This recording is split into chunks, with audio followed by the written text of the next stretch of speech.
ना ग. एक मिनिट पूजा कुठे दुसरीकडे नाही का मांडू शकत? म्हणजे अगदी मध्येच हॉल मध्ये नको ना,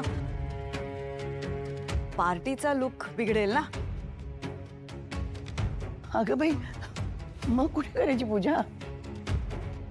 ठीक आहे, हरकत नाही. आपण गुरुजींशी बोलूया आणि ठरवूया. मला वाटतं म्हणजे ते कसं आपल्याला दिशा आणि सगळंच नीट प्रॉपर गाईड करतील.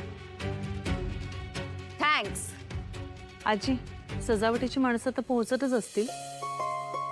बरं चिंगी, तोपर्यंत मी आता यादी गेली आहे ना, तुला लिहून देते.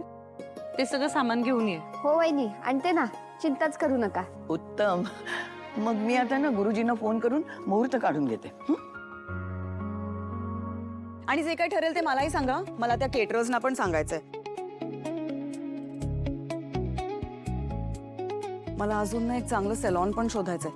हे स्वानंदी, तुला माहित असेल ना एक चांगलं सॅलॉन आणि एक मस्त बुटीक? सॉरी, नाही. नाही, तू जातच नाहीस का सॅलॉन मध्ये? ओ गॉड, कठीण आहे बाबा माझ्या सॅमचं. मम्मा, ह्या दोघींची डोकी तर अगदी विरुद्ध दिशेला चालतात. चांगलंय ना, मग चालू दे, अजून विरुद्ध दिशेला चालू दे. त्यामुळे दोघींमधला ताण वाढेल. Excuse me madam, party decoration साठी आलोय. हा हा, या आत या.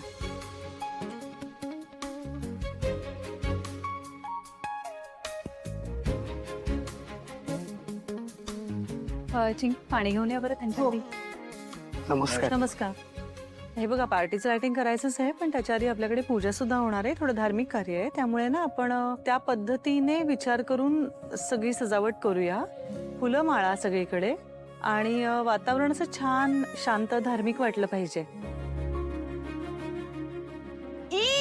नो, किमया, किमया,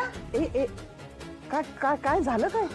अगं काकू बघ ना, तुझी सून काय वाटेल ते बोलतेय. काय प्रॉब्लेम झाला? अगं तोच प्रॉब्लेम आहे ना, पार्टीमध्ये झेंडूची फुलं कोण लावतं? हा प्लीज नाही. हा हो, पण आपण बोललो ना पार्टीच्या आधी पूजा असणार आहे. सो माझं एवढंच म्हणणं आहे की थोडा बॅलन्स साधलेला असू दे. अगं पण पूजा अगदी थोड्या वेळ होणार आहे ना, बाकीच्या वेळेस पार्टीच आहे. पार्टी कशी अशी एकदम मस्त फन डिस्को पार्टी झाली पाहिजे, हो की नाही? हो ना काकू? मी काय म्हणते, डेकोरेशनचं तू माझ्यावर सोड. I will handle it. Okay?